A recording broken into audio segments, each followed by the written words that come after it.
He was notable for his extreme religious intolerance, and he considered that God was an absolute tyrant who knew neither love nor mercy. From an armchair thinker, this person turned into a politician and theologian who carried out his precisely planned program of actions in practice. John Calvin tried to build a theocratic state, but he created a society based on ideals of freedom.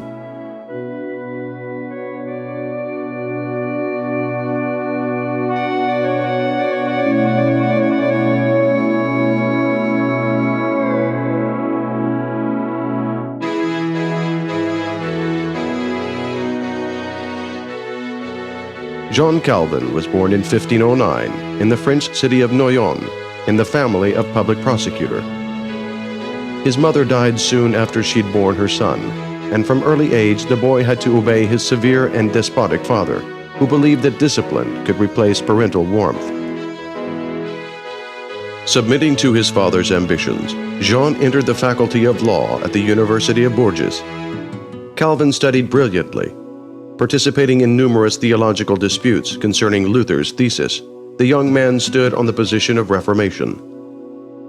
But in his daily life, Jean was reserved and unsociable. His comrades did not love him, and for his tendency to moralize, they called him accusativus, that is, an accusative case.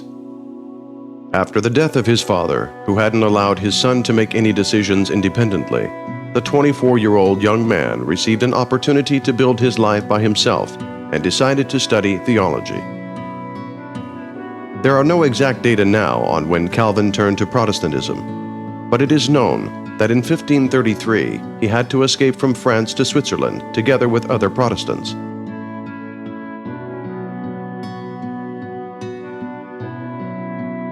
There he rethought and developed Luther's doctrine about church reformation. Used to severity and order since his childhood, Calvin was afraid of chaos, which could arise after elimination of the Catholic Church authority. He didn't think highly of the human race and demanded strict regulation of all spheres of human activity. Calvin believed that people needed to be kept in check, or else they would turn into devils. He stated these ideas in his treatise, Institutes of the Christian Religion, which brought him the fame of a scientist and a publicist. Traveling around Europe in 1536, Calvin stopped in Geneva, where he got acquainted with Guillaume Farel, the Protestant preacher. Farel persuaded the scientist to stay in Geneva, which after banishment of Catholic priests gained the fame of one of the most freedom-loving cities in Switzerland. Calvin received a post of lecturer on the Holy Scripture with scanty salary and the opportunity to check up his theory and practice to build a prototype of an ideal Christian state.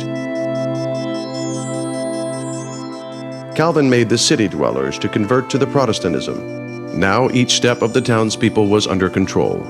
Everything, from the first cry of a newborn child to the last sigh of a dying person, was scheduled. What names to give at christening, how to celebrate weddings, and how to arrange funerals. It was not allowed to have a fashionable haircut, to regale on tasty meal, to talk loudly. Pastors and non-commissioned police officers inspected houses and arranged searches, if they, for example, felt the illicit smell of game in the kitchen or heard that a woman secretly sewed herself a fashionable dress. A great number of eavesdroppers multiplied in Geneva. The denunciation was considered as a deed pleasing to God.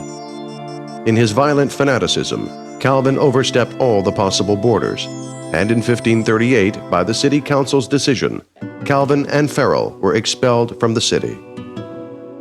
Expelled from Geneva for his fanaticism, for the next 3 years, Calvin served as a pastor in Protestant Strasbourg. At the age of 31, he married Idelette de Bure, the widow of a Baptist converted by him. The 3 children of Calvin died at a very young age. In the meantime, disorders started in Geneva. The frightened townspeople restored all the laws earlier passed by Calvin, and in 1541, they made a request for him to return. Calvin considered his return to Geneva as God's will.